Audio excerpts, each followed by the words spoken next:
महाभारत का युद्ध हुआ, 99 कौरव मारे गए, 100वां दुर्योधन भी मर गया। तब गांधारी माता ने भगवान कृष्ण को क्या किया? श्राप दे दिया। जब 100 कौरव मारे गए तो गांधारी माता ने श्राप किसे दे दिया? भगवान श्री कृष्ण को। वो भगवान जिन भगवान पर किसी का कोई श्राप राप लागू, भगवान पर काय का श्राप चलता है? कोई श्राप राप नहीं लागू होता। लेकिन एक मां की मर्यादा को रखने के लिए, एक मां के वचन को रखने के लिए गांधारी माता का श्राप भगवान कृष्ण ने स्वीकार किया।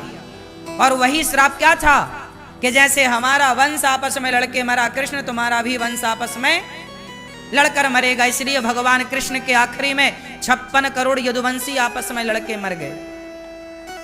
और कृष्ण देखते रहे और देखते रहे बेटा को मरते हुए, पोता को मरते हुए, पर मुस्कुराते रहे। हर परिस्थिति में प्रसन्न रहे। यही ना कृष्ण सिखा रहे हैं। तुम कृष्ण की पूजा तो करते हो, पर कृष्ण से सीखा क्या? हमारे कृष्ण वो हैं जहां सामने पोता मर रहा है। क्यों मर रहा? क्योंकि मां गांधारी का श्राप भगवान पर लागू नहीं होता, पर लागू कर लिया कि मां का वचन मिथ्या ना हो। वो कृष्ण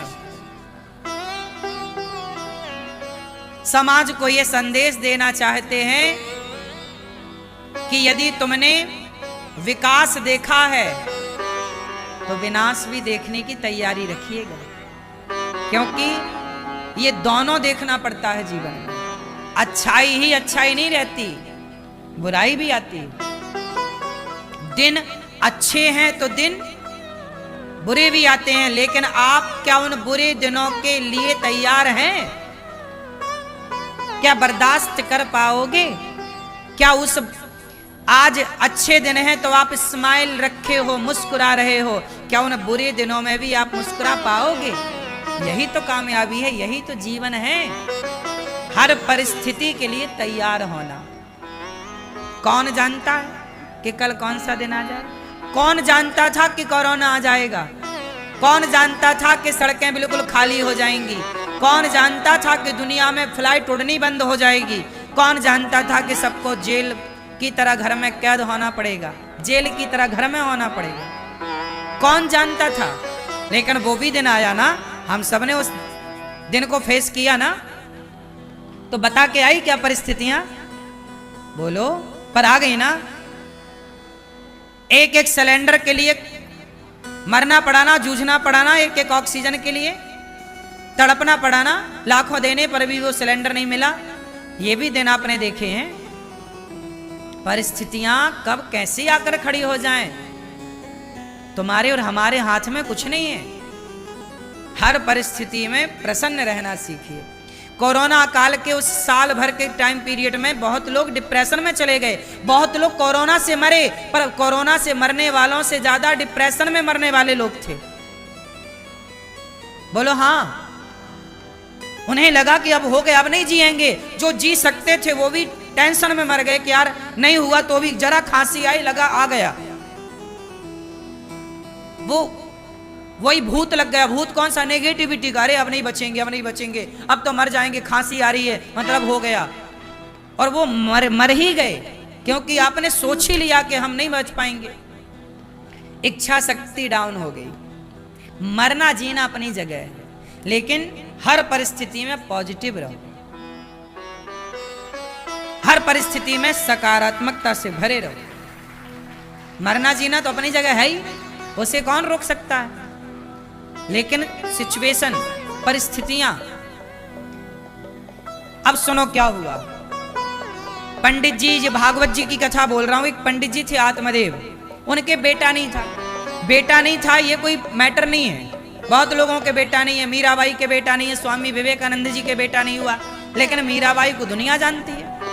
कृष्ण को पा लिया तो बेटे को पाने की क्या जरूरत है? लेकिन ये संतोष मीरा जैसे सबको होता कहां? चलो अब मैं आपको जो समझाना चाहता हूं वो समझो। मैं आपसे ये कहना चाहता हूं कि जैसे आत्मदेव जी थे, बेटा नहीं हुआ। लोगों ने ताने मारे, ताने इतने मारे कि आत्मदेव जी ने सोचा मर जाते। सोचिए आत्मदेव जैसा ज्ञानी, वो मरने के लिए जंगल चले गए। कई बार आप परेशान होते नहीं हैं, लोग आपको परेशान कर देते हैं। बोलो हाँ, परिस्थितियां इतनी भी नहीं बिगड़ी थी जितना लोगों ने बिगाड़ दिया कह कह के, जितने टेंशन दे दी। इसलिए कहता हूं कि लोगों की गलत बातों का आप पर प्रभाव ना पड़े, अपने आप को इतना स्ट्रांग बनाइए भीतर से। जब हवा चलती है, तूफान चलता है, तो आप अपने घर के दरवाजे खोलते हैं कि बंद कर देते हैं? बोलो, बंद करते हैं। क्यों? ताकि धूल धक्कड़ घर के भीतर। उसी तरह जब समाज आपको नेगेटिव कहे, गलत बातें करे, आपका मजाक उड़ाए, उस समय अपने कानों को, अपनी आंखों को बंद रखिएगा। कौन क्या कह रहा है मत सुनिएगा, वो नेगेटिविटी मत आने दीजिएगा। आत्मदेव जी ने आने दिया तो घर छोड़ के चले गए। जंगल में एक संत मिल गए। कथम रोदसी विप्रत्वम काते चिंतावली असी, हे ब्राह्मण काहे रो रहा है? संत जी ने कहा मेरा बेटा नहीं है। संत जी ने समझाया बेटा तो मीराबाई को भी नहीं है, बेटा बहुत लोगों के नहीं है, बेटे के लिए थोड़ी रोना है। धिक जीवितम प्रजाहीनम धिक ग्रहम च प्रजा बिना। बोले मैं बेटे के बिना कैसे रहूंगा? संत जी ने कहा ये कोई बात नहीं है, बेटे के लिए ऐसे नहीं रोया जाता। बेटा होगा अच्छी बात, जितना आंसू बेटे को पाने के लिए बहाया जाता है, इतने आंसू भगवान को पाने के लिए बहाए जाएं तो आदमी का कल्याण हो जाए। बताओ, मीराबाई भगवान के लिए रोई के बेटे के लिए? तुलसीदास जी भगवान के लिए रोए के बेटा के लिए? बोलो। और आप लोग किसके लिए रोते हो? हे भगवान एक बेटा हो जाए, बेटा बेटा। अच्छा भगवान करे आपके 10-20 बेटा हो जाए, हमें क्या दिक्कत है, हो जाए। हम कहते हैं थोक में हो आपके यहां, खूब बेटा हो, हर साल बेटा हो, लेकिन हो जाए तो अच्छा है और नहीं होए तो परेशान होने की जरूरत नहीं है। बेटा होना चाहिए। क्या बेटे के बिना गति नहीं है? बोलो। गौरी गोपाल आश्रम में वृद्ध माएं रहती हैं। यहाँ पे वो माताएं हैं जिनके 2-2 बेटा हैं, 4-4 बेटा हैं, पर 4 बेटा होने के बाद भी बेटा सेवा नहीं करता, घर से निकाल दिया। उन माओं का बेटा बन के ये दास अनिरुद्ध, आप सब हम सब बेटा बन के उनकी सेवा कर रहे हैं। जरूरी नहीं है कि बेटा होए तो वो सब करेगा। अभी कुछ दिन पहले एक माँ की मृत्यु हुई। उस बेटे को हमने फोन लगाया कि तुम्हारी माँ आखिरी सांस ले रही है, भैया आओ, जल्दी आ जाओ। महाराज जी हमारे पास टाइम नहीं है, उसने सीधा मना कर दिया। 20 दिन पहले से हम लोग फोन लगा रहे थे, भैया माँ की आखिरी सांसें चल रही हैं, अब ज्यादा जी ना पाएंगी तुम्हारी माँ, आओ आओ, मना करता रहा। फाइनली जिस दिन डेथ हुई, मृत्यु माँ की, तो फोन लगाया, मर गई हैं, कम से कम अब तो आखिरी दर्शन करने आ जाओ माँ का। हमारा फर्ज है ना, हमारा फर्ज है कि हम बेटों को सूचना दें कि किसी की माँ यदि गौरी गोपाल वृद्धाश्रम में वृद्ध माँ की मृत्यु हुई तो हम उसके परिजनों को सूचित करते हैं, हमारा धर्म है। 10 दिन पहले से फोन लगाना शुरू कर देते हैं कि भाई अब बुढ़ापा है, अब डॉक्टर मना कर चुका है, मृत्यु की सैया है, आओ। बेटा मना कर दिया। तब ये दास ने माँ का कंधा देने से लेकर 13वीं तक सारा कार्य गौरी गोपाल में होगा माँ का। बेटा है पर माँ के मरने का सूतक तक नहीं रखा। माँ के मर जाने पे 4 लोगों को भोजन तक नहीं कराया उसने घर पर। बेटा है, क्या करोगे ऐसे औलाद का? इसलिए तुम्हें भगवान बेटा नहीं दे रहे हैं तो तुम परेशान ना होना। शायद भगवान तुम्हारे लिए अच्छा सोच रहे हैं कि तुम्हें बेटा होता तो तुम ज्यादा परेशान होते, इसलिए नहीं है तो ईश्वर ने तुम्हें बड़ी परेशानी से बचा रखा है। आप ये क्यों नहीं सोचते आप एक पक्ष सोचते हैं कि यार हमने कौन सा पाप किया कि बेटा नहीं हुआ। अरे जिनके बेटा हैं वो माएं बेटाओं के बाद कहती हैं कि हमें ऐसा बेटा ना दे भगवान, ऐसे बेटे से अच्छा बेटा ना होता तो अच्छा था।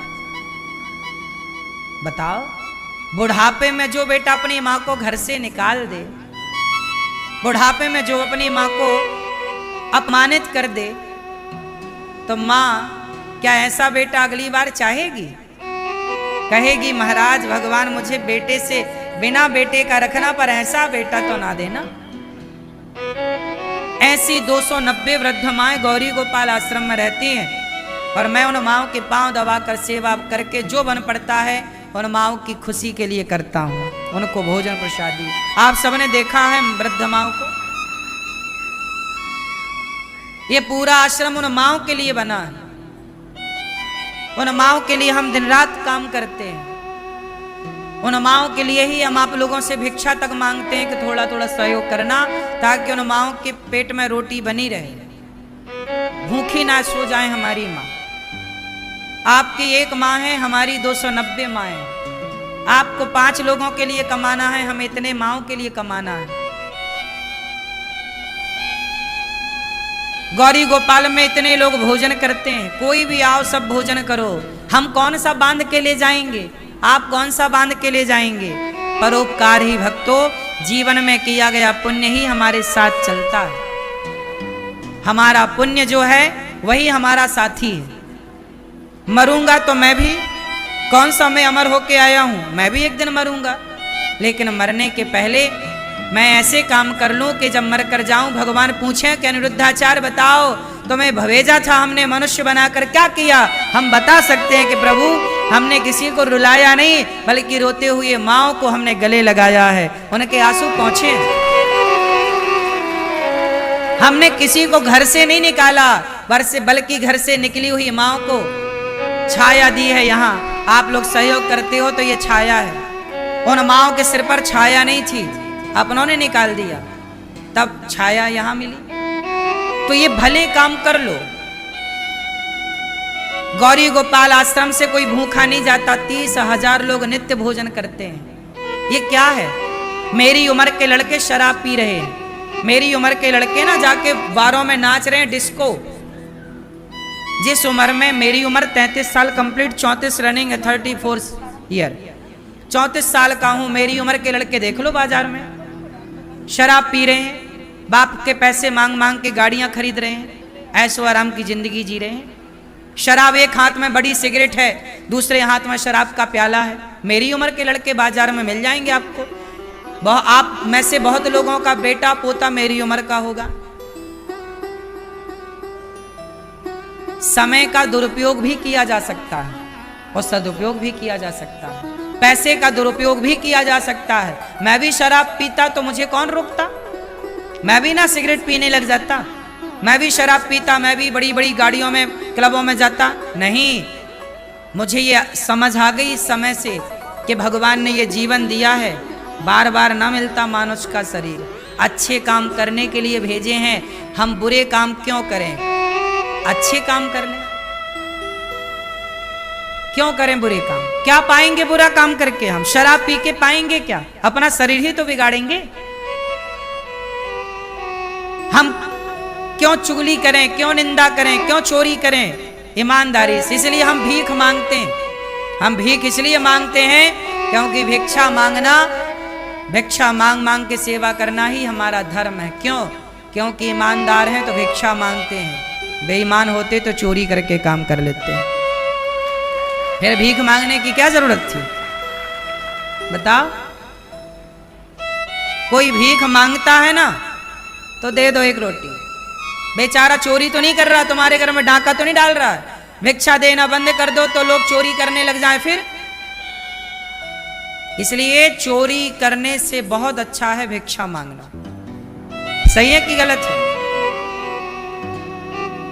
तुम्हारा मन पड़े तो दो, नहीं मन पड़े तो मत दो, यही ईमानदारी है। तो ये दास अनिरुद्ध सेवा करता है, तो बेटे के लिए रोया ना करो मेरी माँ। और सुनो, ईश्वर का हर विधान अच्छा होता है। भगवान तुम्हें बेटा दिए हैं तो बहुत अच्छा है, और नहीं दिए तो भी बहुत अच्छा मानो, क्योंकि हम नहीं जानते कि हमारे साथ क्या होना था, पर भगवान अच्छे से जानते हैं। इसलिए भगवान ने जो किया, सुनो, जो हो रहा है वो तुम्हारी और हमारी इच्छा से नहीं, सब भगवान की मर्जी से चल रहा है। सब कुछ ईश्वर की इच्छा है। एक बात बताओ, छोटी सी एक बात बताओ, ये जो माइक है, सुनो, ये माइक, आप में से कितने लोगों को मेरी आवाज आ रही है? आ रही है? अच्छा, एक बात बताओ, मैं बोल रहा हूं, ये दास अनिरुद्ध बोल रहा है, लेकिन मेरी आवाज को बढ़ाकर कौन पहुंचा रहा है? ये साउंड सिस्टम। बोलो हाँ। मैं तो बहुत धीरे बोल रहा हूं, पर ये आप तक पूरे घर में बैठी माताएं भी टीवी पर सुन रही, वहां तक आवाज जा रही है, हर घर में जा रही है। अमेरिका भी आवाज जा रही है, यदि कोई अमेरिका में सुन रहा है तो लाइव। बोलो हाँ। मैं कह रहा हूं धीरे से, पर आवाज जा रही है दुनिया तक। मैं कहने वाला हूं, ये सिस्टम है, ये सिस्टम मेरी आवाज को आगे पहुंचा रहा है। बोलो हाँ। उसी तरह आप एक सिस्टम है, हम एक सिस्टम है। जैसे हम कह रहे हैं, पर हमारी कही बात को माइक आगे पहुंचा रहा है, उसी तरह हम जो कह रहे हैं, अनिरुद्धाचार्य जो है एक माइक है, कह रहे हैं भगवान, हम तो भगवान की बात आगे पहुंचा रहे हैं, देख रहे हैं। आपको क्या लगता है, आप जो बोलते हो, आप नहीं बोलते, आप एक माइक की तरह हैं, एक साउंड सिस्टम की तरह हैं। पीछे से कोई और बोल रहा है, आप केवल उस बोली हुई बात को साउंड दे रहे हैं, आवाज दे रहे हैं। आपकी आंखों से आप नहीं देख रहे हैं, कोई और देख रहा है, केवल आप प्रतिनिधि बन के काम कर रहे हैं। बोलो हाँ। हम सबके पीछे एक शक्ति है जिसका नाम परमात्मा है। वही आपकी आंखों से देख रहा है, वही आपके कानों से सुन रहा है, वही आपकी वाणी से बोल रहा है। इसलिए आप जो कर रहे हैं उसे भगवान ही देख रहे हैं, भगवान ही सुन रहे हैं, और कोई नहीं है साक्षी। इसलिए भगवान का नाम है साक्षी गोपाल। भगवान का नाम क्या है? भगवान जी को क्या बोलते हैं? साक्षी गोपाल। क्योंकि भगवान हर चीज के क्या है? तुमने कितना पाप किया उसके साक्षी भगवान, तुमने कितना पुण्य किया उसके साक्षी भगवान। इसलिए हम सबको यहाँ ठीक है, यहाँ के बाद आगे हिसाब किताब देना है। इसलिए कहता हूं, भला कीजिए भला होगा, बुरा कीजिए बुरा होगा, यही सबको चुकाना है। सजन रे झूठ मत बोलो, प्रभु के पास जाना। आत्मदेव जी ने, संत जी ने समझाया, बेटे के चक्कर में ना पड़ो। नहीं माने, देखो, जब हम गुरुजनों की बात नहीं मानते, संतों की बात नहीं मानते, तो कितना कष्ट उठाना पड़ता है। संत जी ने समझाया कि बेटे के चक्कर में आत्मदेव जी ना पड़ो। एक नहीं माने तो आत्मदेव जी को फल दिया, पत्नी को फल दिया, पत्नी ने गाय को फल खिला दिया, धुंधली ने। गाय को एक बच्चा हुआ, नाम रखा गौकर्ण। धुंधली की बहन को एक बच्चा हुआ, पैसे देकर धुंधली ने वो बहन से बच्चा गोद ले लिया, उस बच्चे का नाम रखा धुंधकारी। देखो जरा, जो व्यक्ति ज्यादा होशियार बनता है, इसलिए भगवान बेटा दें तो रख लो, नहीं दें तो प्रसन्न रहो कि मेरे भगवान जो चाहते मैं खुश हूं, तेरे फूलों से भी प्यार तेरे। अच्छा हुआ क्या कि आत्मदेव जी ने संत की बात नहीं मानी और फल गाय को तो खिला दिया धुंधली ने। अच्छा, आत्मदेव जी को बताया धुंधली ने कि मैंने खा लिया, झूठ बोल दिया। तो गाय को एक बच्चा हुआ गौकर्ण, और धुंधली का एक बहन का बेटा धुंधकारी। वो दोनों जब एक साथ रहते तो दोनों के आचरण अलग अलग थे। धुंधकारी बड़ा हुआ तो अपनी मां को मारता, बाप को मारा। तो बाप आत्मदेव जी को जब धुंधकारी ने मारा तो आत्मदेव जी ने आत्म मंथन किया, संतों से कहा कि मेरा बेटा इतना नालायक कैसे निकला कि वो मुझे मार रहा, मैंने कौन सा पाप किया।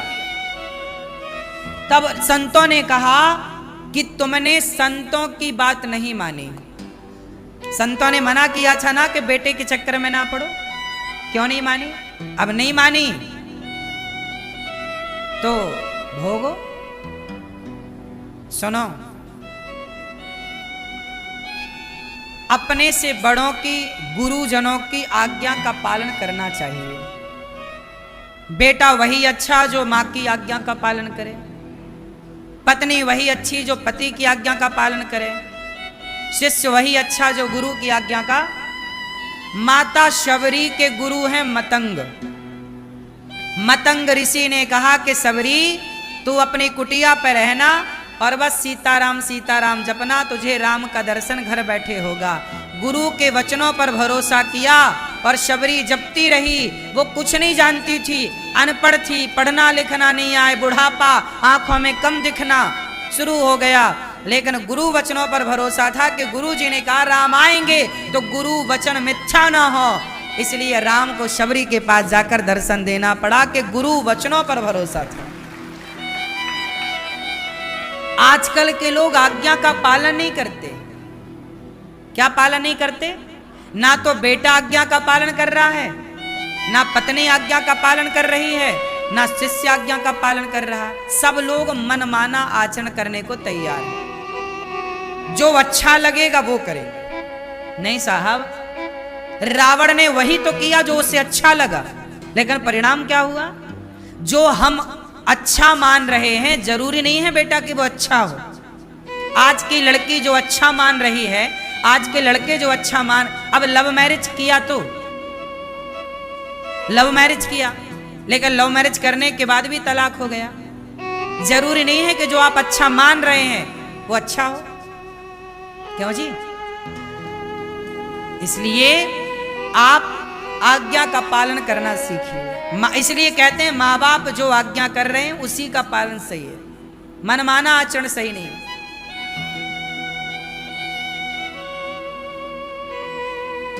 आत्मदेव जी को बेटे ने मारा, धुंधकारी ने खूब मारा। क्यों? क्योंकि आपने गुरुओं की, संतों की आज्ञा का उल्लंघन, उन्हें समझाया था बेटे के लफड़े में ना पड़ो, तुमको नहीं बेटा चाहिए, बेटा लो बेटा। अब बेटा हुआ तो है पर मारता है डंडे से।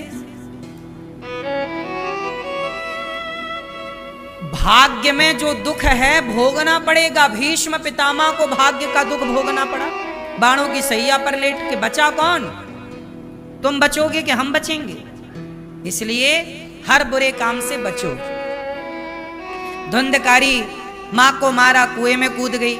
तब गौकर्ण जी ने आत्मदेव जी को समझाया, देहे स्थिमान सुरधरे भीमतिम त्यजत्वम जाया सुतादिषु सदा ममताम विमुंच। छोड़ो सब, सुनो, ये शरीर जो है हमारा, ये शरीर, बताओ आप शरीर के उस अंग में हाथ रखिए जो अंग आपका हो।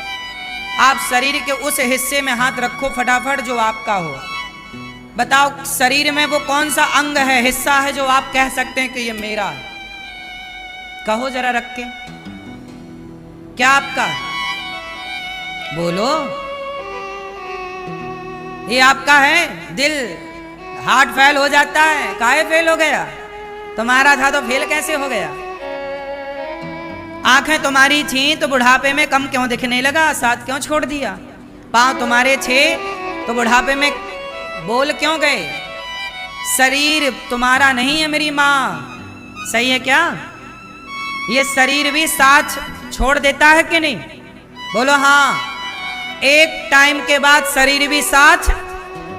सोचो कि जब शरीर साथ छोड़ दिया तो भला दुनिया में और कौन साथ देगा भाई? इसलिए हमारा साथी केवल भगवान। हमारे साथी कौन? केवल भगवान श्रीमन्नारायण। वो हमारे साथी जो रावण के भाई विभीषण का साथ नहीं छोड़ा, दुश्मन के भाई को भी अपनाया है, तो वो भगवान हमें भी अपनाएंगे। वो हमारे साथी हैं, इसलिए उसके भरोसे रहो। वो बंदर भालुओं को भी अपनाते हैं, इंसानों की तो छोड़ दो। नहीं अपनाए राम जी बंदर भालुओं को? वो हाथी की पुकार भी सुनते हैं। इसलिए भगवान, मीरा जी क्या कहती है, मेरे तो गिरधर गोपाल भगवान के सिवा मेरा, हाँ, एक भगवान के भरोसे। शरीर का, परिवार का भरोसा ना करना। ये शरीर जाया सुतादसु सदा ममताम विमुंचिए, आसक्ति छोड़ दो कि मेरा है। धुंधकारी अपनी मां को मारता है, मां कुएं में कूद कर आत्महत्या कर लेती है। तब गोकर्ण जी, तब धुंधकारी जब मरा, 5 वैश्याओं ने से मारा तो प्रेत बना धुंधकारी। और जब प्रेत बना तो इसकी प्रेत योनि से गोकर्ण जी ने जब भागवत सुनवाई, तब ये धुंधकारी प्रेत योनि से मुक्त हुआ। भागवत सुनने के बाद ही धुंधकारी को मुक्ति मिली। इसलिए कहता हूं भागवत सुना करो। धुंधकारी ने अपनी मां को मारा, प्रेत क्यों बना? जो मां को मारता है, बाप को मारता है, सताता है, वो कभी उसका उद्धार नहीं होता। कहते हैं सारे पाप माफ हो जाएंगे, पर माँ बाप पर अत्याचार कोई औलाद करे तो वो पाप माँ भगवान भी नहीं कर सकते। इसलिए अपने माँ बाप के सामने सदा बच्चे ही रहो, ज्यादा होशियार और समझदार ना रहो। माँ बाप के सामने बिल्कुल बच्चे ही रहो। बड़े होगे तुम अपने लोगों के लिए, बड़े बनो अपने ऑफिस में, दफ्तर में, तुम प्रधानमंत्री बनो दुनिया के लिए, पर माँ के लिए तुम कोई प्रधानमंत्री नहीं हो। माँ के लिए केवल बच्चे हो। क्यों जी, बात सही है? इसलिए माँ के आगे ना ज्यादा होशियार ना रहो। माँ के सामने वही नटखट सा बच्चा ही अच्छा लगता है। इसलिए समझदार बनो जगत के लिए, माँ बाप के लिए ज्यादा समझदार होने की जरूरत नहीं है आपको। क्यों जी, बात सही है? इसलिए दास अनिरुद्ध बहुत समझदार नहीं है, क्योंकि हमारी वृद्ध माओं के लिए हम ज्यादा समझदार होना भी नहीं चाहते। हम ऐसे ही अच्छे। क्यों? ज्यादा समझदार हो तो गए बच्चे, माँ के पांव तक नहीं दबाते। ये समझदार बच्चे तो हैं। वो तो हम जैसे मूर्ख अनपढ़ लोग हैं जो माँ के पांव दबाते हैं। वो तो हम जैसे अनपढ़ गंवार मूर्ख हैं जो माँ को भगवान मानते हैं। हम तो अपनी माँ के आज भी पांव धो धो के पीते हैं, क्योंकि अनपढ़ गंवार हैं। तुम्हारी तरफ पढ़ लेते तो थोड़ी माँ के पांव धोते। तो हम तो अनपढ़ गंवार ही अच्छे। क्यों जी, बात सही है? इसलिए जगत के लिए पढ़ जाना, माँ बाप के लिए तो अनपढ़ गंवार ही रहना। ऐसी अनपढ़ गंवार जो बेटा सदा अपने माँ बाप का सम्मान करता रहे। ये दास अनिरुद्ध आपसे बार बार एक ही बात कहता है कि आप भी अपने बड़ों का आदर करना सीखिए, सम्मान करना सीखिए। मुझे अच्छा लगता है सेवा करना। सेवा इसलिए करता हूं क्योंकि आज समाज को जरूरत है। साधु लोग, संत लोग फुटपाथ पर सोते हैं। उन फुटपाथ पर सोने वाले संतों को कोरोना लगा तो सब कमरे के अंदर थे, घर के अंदर कुंडी लगा के। लेकिन जो फुटपाथ पे वृंदावन में साधु थे वो कहां जाते? उनका तो कोई घर नहीं था।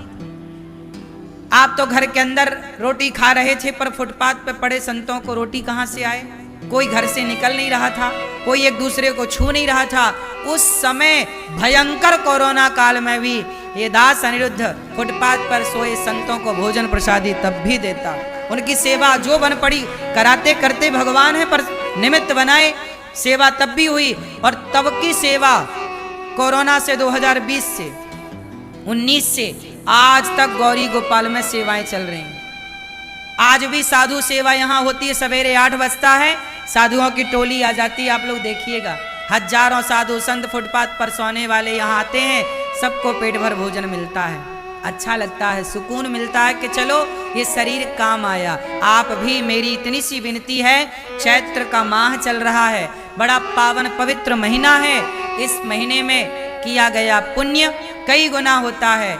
आप इस महीने में ही लोग अपने चिड़िया को ऊपर छत पे पानी रखते हैं, दाना रखते हैं। अब चूंकि गर्मियां स्टार्ट हो गई ना, तो चैत्र वैशाख में विशेष रूप से ये व्यवस्थाएं लोग करते हैं। तो आप भी इन संतों को रोटी दीजिए। एक दिन का अन्य क्षेत्र आप संतों को बंटवा सकते हैं कि आज सारे संतों को हमारी तरफ से भोजन दिया जाए। आप अपने बच्चों को समझाओ कि बेटा, जो पैसा तुम शराब पीने में खर्च कर देते हो, क्लबों में जाके खर्च कर देते हो, वो पैसा किसी भूखे को रोटी देने में खर्च करो। यहाँ भी पैसा खर्च हो सकता है अच्छी जगह। तो आप भी गौरी गोपाल आश्रम में जो संतों की सेवा, अन्य क्षेत्र की सेवा है, आप भी संतों को एक दिन का अन्य क्षेत्र बंटवा सकते हैं कि भाई सभी सेवाओं से हम जुड़ेंगे। आज का अन्न क्षेत्र संतों को हम बंटवाएंगे। एक साधु को आप भोजन दीजिए कि आज एक संत को हम भोजन देंगे।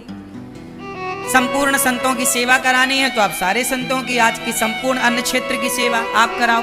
रसोई चलती है, कोई भी आता वृंदावन में सबको पेट भर भोजन कहाँ मिलता है? भूखे को भोजन और प्यासे को पानी, यही है गौरी गोपाल की निशानी। आप कितने लोग इस बात के गवाह हैं? आप कितने लोगों ने प्रसाद पाया गौरी गोपाल जी में? पीछे के भक्त पाए? कोई पैसा लगा आपका पीछे वाले भक्तों से? सवाल लगा? कोई भी आओ, 25 से 30 हजार लोग भोजन करते हैं, आप सब देखते हैं। 1 लाख रोटियां रोज बनती हैं गौरी गोपाल में। हम तो आपको केवल ये कहेंगे कि 1 लाख रोटियों में 1 रोटी आपकी भी हो तो बहुत अच्छा होगा, कि 1 रोटी आपकी ओर से भी बटे, है ना? एक दिन की संपूर्ण रसोई सेवा आप करा सकते हैं कि आज की सारी रसोई सेवा हमारी ओर से। आप संपूर्ण गौरी गोपाल जी की रसोई अपनी ओर से बंटवाकर पुण्य के भागीदार बन सकते हैं। यहाँ गुरुकुल चलता है, 150 बच्चे पढ़ते हैं। आप भी किसी एक बच्चे की सेवा से जुड़े कि बच्चे को हमारी ओर से पढ़ाया जाए। यहाँ पर गौ सेवा होती है। आप बहुत सारी माताओं बहनों ने गौदान किया। गौदान करना संपूर्ण पृथ्वी दान करने के जैसा पुण्य है। आप भी गौदान करिए, गाय को चारा दीजिए, भूसा दीजिए। अब ये मौसम आ गया है भूसे का, आप भी एक ट्रॉली भूसा जरूर दीजिए यदि देने के लायक हो, क्योंकि अब सीजन आ गया ना, गेहूं कटने लग गई। गेहूं कटना मतलब साल में 1 बार भूसा आता है, साल में 1 बार भूसा आता है। गेहूं कटती है, भूसा आता है। अब 10 दिन बाद चालू हो जाएगा ताजा भूसा आना। तो आप भी भूसे के लिए एक ट्रॉली भूसा, क्योंकि यहाँ साल भर में कितने कुंटल भूसा लग जाता है, आप भी भूसे का सहयोग कर सकते हैं। और गौरी गोपाल आश्रम में जो 290 वृद्ध माएं रहती हैं, आप में से कितने लोगों ने वृद्ध माओं का दर्शन किया? नहीं किया हो तो सभी लोग करिएगा। और आप भी इन वृद्ध माओं को गोद लीजिए। किसी एक माँ का आप सहारा बनिए। किसी एक माँ को आप भी अपना 1 रोटी का साथ दे करके। आज देखो, कल हमारी किरण वेदी मैया आई, किरण वेदी मैया आई और उन्होंने यहाँ की सेवाओं को देखा। भारत के रत्न, बड़ी दूर दूर से आने वाले लोग यहाँ पे आते हैं और हमारी वृद्ध माओं का दर्शन करते हैं, वृद्ध माओं को देखते हैं, यहाँ की सेवाओं से जुड़ते हैं। आप भी इन माओं की सेवाओं से अपने आप को जोड़ें। और किरण वेदी मैया यहाँ पे आई और उन्होंने सब सेवाओं को देखकर कहा कि ऐसी सेवा हमने कभी नहीं देखी। सोचिए, उन्होंने पूरी जिंदगी में उन्होंने बताया कि ऐसी गौरी गोपाल जैसी सेवा हमने कहीं नहीं देखी। ये देखो, ये हमारी माएँ, 290 वृद्ध माओं में एक माँ आज आपके सामने है। मैया कहाँ से आई हो मेरी माँ? जबलपुर से। जबलपुर। यहाँ गौरी गोपाल में आप कब से हैं? 4था साल चालू है। 4 साल। यहाँ कोई तकलीफ तो नहीं? नहीं, कोई तकलीफ। खुश हैं आप? हम बहुत खुश हैं। भोजन पानी मिलता है? सब चीज सब टाइम से मिलता है, दूध चाय। पैसे तो नहीं लगे आपको रहने? पैसा नहीं। घर की याद तो नहीं आती?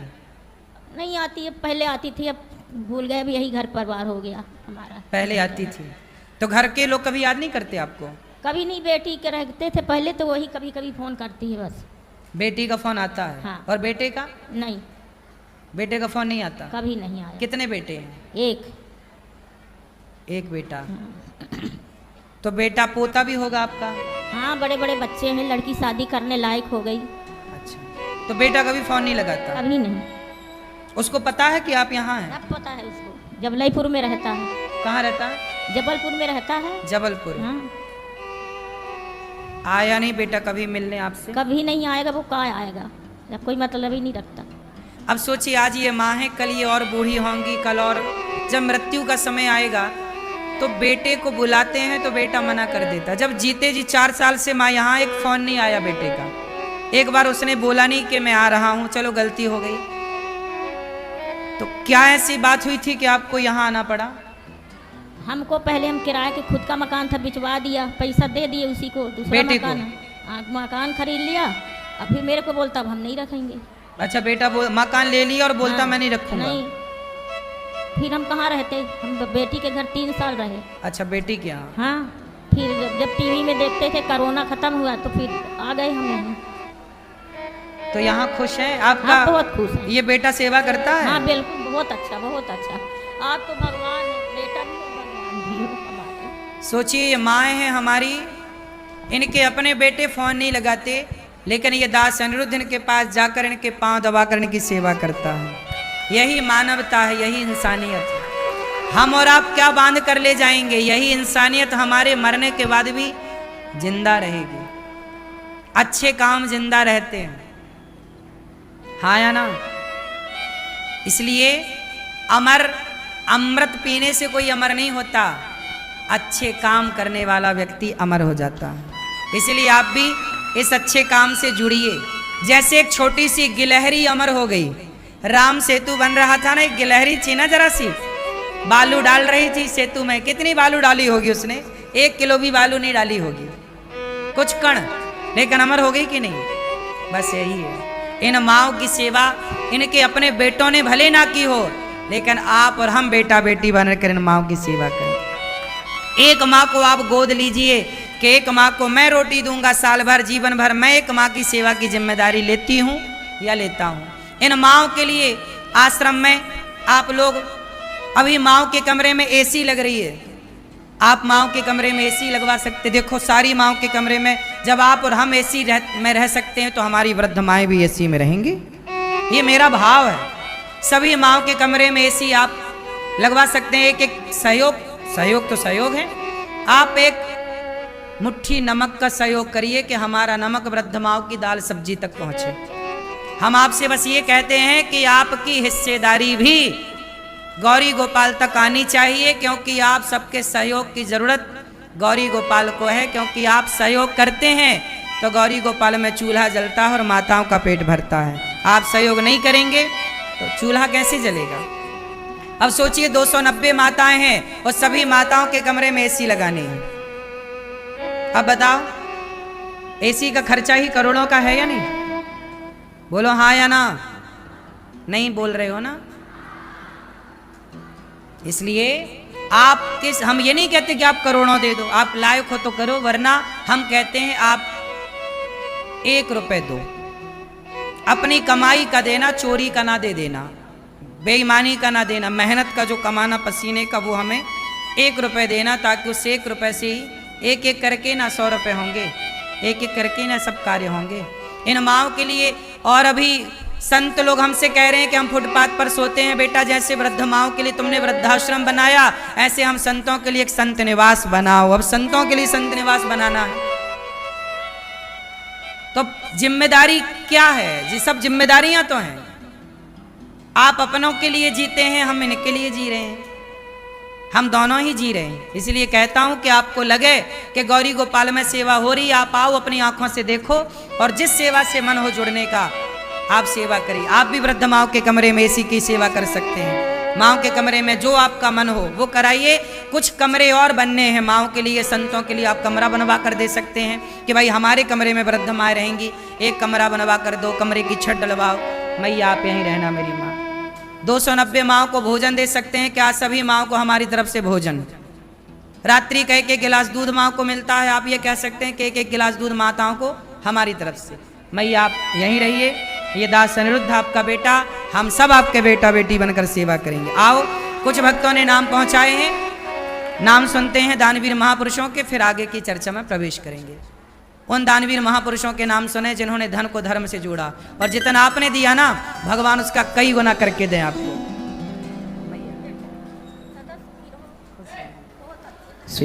बड़ी सुंदर पावन दिव्य कथा पूज्य सदगुरुदेव भगवान श्रवण करा रहे हैं। एक बार जोरदार तालियां पूज्य सदगुरुदेव भगवान के लिए। बड़ी सुंदर प्यारी पावन दिव्य कथा के साथ में ऐसी माओं के आंसू पहुंच रहे हैं। वास्तव में ये मानवता का सबसे अच्छा काम कर रहे हैं। आइए इस पावन सर्वश्रेष्ठ कार्य से हम भी अपने आप को जोड़ें। ईश्वर ने जिस लायक हमें बनाया, यदि हम किसी का सहारा बन सकते हैं, किसी की आंखों में रोशनी ला सकते हैं, किसी के चेहरे पे मुस्कान ला सकते हैं, तो आइए ये पावन शुभ काम करें और अपने योगदान के पावन हाथ आगे बढ़ाते हुए गौरी गोपाल आश्रम द्वारा संचालित पावन सेवाओं से अपने आप को जोड़ें। आज के समय वेद प्रकाश जी मल्होत्रा आपने बिजनौर से आपने 51,000 रुपए एक पावन छत के लिए और 50,000 रुपए संपूर्ण आपने अन्न क्षेत्र में अन्नदान की सेवा के लिए दिया है। 1,01,000 रुपए आप दे रहे हैं बिजनौर उत्तर प्रदेश से। एक बार जोरदार तालियां इनके लिए, सुंदर सा योगदान देकर के आप अपने आप को जोड़ रहे हैं। आपके लिए बहुत बहुत धन्यवाद। इसी श्रेणी में मनीष कुमार जी पंजाब से 21,000 रुपए योगदान दे दो। आप एक माह का आजीवन सहारा बने। हिमांशु मिश्रा जी दिल्ली से आप 11,000 रुपए। लक्ष्मी देवी आप अलीगढ़ से 11,000 रुपए। साथ ही दुर्गा जी मुखर्जी आप संपूर्ण सेवाओं के लिए 51,000 रुपए के योगदान दे रहे हैं। आपके लिए भी बहुत बहुत धन्यवाद। हंसराज जी दिल्ली से आप 36,000 रुपए संपूर्ण सेवा कार्यों के लिए। पंजाब से नरेंद्र शर्मा जी आप 21,000 रुपए दे दो। एक माह का आजीवन सहारा बने हैं। आपके लिए भी बहुत बहुत धन्यवाद। अनीता विनोद गर्ग जी आप जगाधरी से आप 51,000 रुपए छत के लिए। अदिति जतिन गर्ग जी आप जगाधरी से आपने माउक सेवा के लिए 31,000 रुपए। दीक्षा जी गर्ग आप विमान गर्ग जी जगाधरी से आपने 25,000 रुपए गौदान की 52 सेवा के लिए दिए हैं। आपके लिए बहुत बहुत धन्यवाद। इसी श्रेणी में कौशल्या देवी ब्यावर राजस्थान से आपने गौदान के लिए 25,000 रुपए। कौशल्या देवी आप गौरव हल्दिया जी आप जब राजस्थान से संपूर्ण सेवा रसोई के लिए 31,000 रुपए आप दे रहे हैं। और इसी श्रेणी में सीताराम जी कुलपाल आप कौशल्या देवी जी ब्यावर राजस्थान से आपने एक संपूर्ण कक्ष के लिए जिसमें वृद्ध माताएं रहती हैं उसके लिए आपने 5 लाख रुपए का योगदान दिया है। एक बार जोरदार तालियां इनके लिए और इन संपूर्ण दानवीरों के लिए जिन्होंने अपने योगदान के पावन हाथ तक बढ़ाए, अपने आप को जोड़ा, सभी के लिए बहुत बहुत धन्यवाद। आप सबसे मेरा निवेदन रहेगा आप भी अपने योगदान के पावन हाथ तक बढ़ाएं और गौरी गोपाल आश्रम द्वारा संचालित पावन सेवाओं से जुड़कर आप भी पुण्य लाभ अर्जित करें। तो यहाँ है उनके लिए काउंटर यही लगा। आप लोग काउंटर पर जाकर अपना नाम लिखा सकते हैं और जो लोग घर बैठे भेजना चाहते हैं उनके लिए लगातार टीवी चैनल के माध्यम से खाता संख्या, फोन नंबर और QR कोड दिखाया जा रहा ताकि वो लोग घर बैठे ही अपने योगदान के पावन हाथ आगे बढ़ा सकें और अपने आप को जोड़ सकें। इसी के साथ में बड़ा ही सुंदर पावन ये सहयोग सुअवसर के साथ में प्राप्त हो रहा है।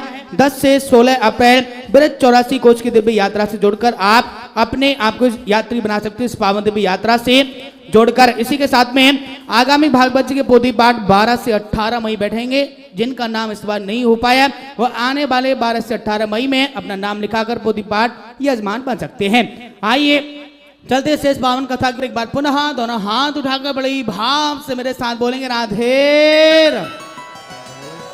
10 अप्रैल से यहाँ पर परिक्रमा होगी 84 कोस की। आप भी जिनको परिक्रमा लगानी है 84 कोस की यात्रा में सम्मिलित होना है आप भी चल सकते हैं। 7 दिन गाड़ियों से परिक्रमा होगी और आपके खाने पीने की सब व्यवस्थाएं होंगी, रहने की, खाने पीने की। तो आप 84 कोस की यात्रा में सम्मिलित हो सकते हैं 10 अप्रैल से। धुंधकारी ने माँ को मारा, प्रेत बना, भागवत जी सुना, उद्धार हुआ। गौकर्ण जी ने दूसरी बार भागवत सुनाई, भगवान ने हृदय से लगाया गौकर्ण जी को और भगवान ने उनका उद्धार कराया। सनकादियों के मध्य भगवान प्रकट हुए, दोनों भगवत धाम को गए। संतों के दर्शन भगवान ने किए, भगवान के दर्शन संतों ने किए, सब भगवत धाम को गए। श्रोता वक्ता का दिव्य निरूपण भागवत जी में। श्रोता अच्छे हों आप लोगों की तरह और वक्ता जो कथा सुनाने में कुशल हो ऐसा वक्ता। विरक्तो वैष्णवो विप्रो वेद शास्त्र विशुद्धिकृत। इसके बाद जन्माद्यस्य यतोऽन्वयादितरतस् चार्थे स्वविज्ञः स्वराट् तेने ब्रह्म हृदय आदि कवये मुह्यन्ति यत्सूरया तेजो वारि मृदाम यथा विनिमयो यत्र त्रिसर्गो मृषा धाम्ना स्वेन सदा निरस्तकुहकं सत्यं परं धीमहि। सत्यम परम धीमहि। परमात्मा को नमस्कार करते हुए कुंती बुआ ने भगवान से दुख मांगा, भगवान ने अपने आप को दिया। राजा परीक्षित जी को 7 दिन में मरने का श्राप लगा। जिसे 7 दिन में मरना हो वो क्या करे। राजा परीक्षित जी ने सुखदेव भगवान आए तो उनका पूजन किया। 7 दिन में मरना हो क्या करें। सुखदेव भगवान बोले भगवत चिंतन करो। दोनों सुखताल में भगवत चिंतन कर रहे हैं। आगे की कथा कल फिर प्रेम से आप सुनिएगा। आओ अब आरती की ओर चलें। फिर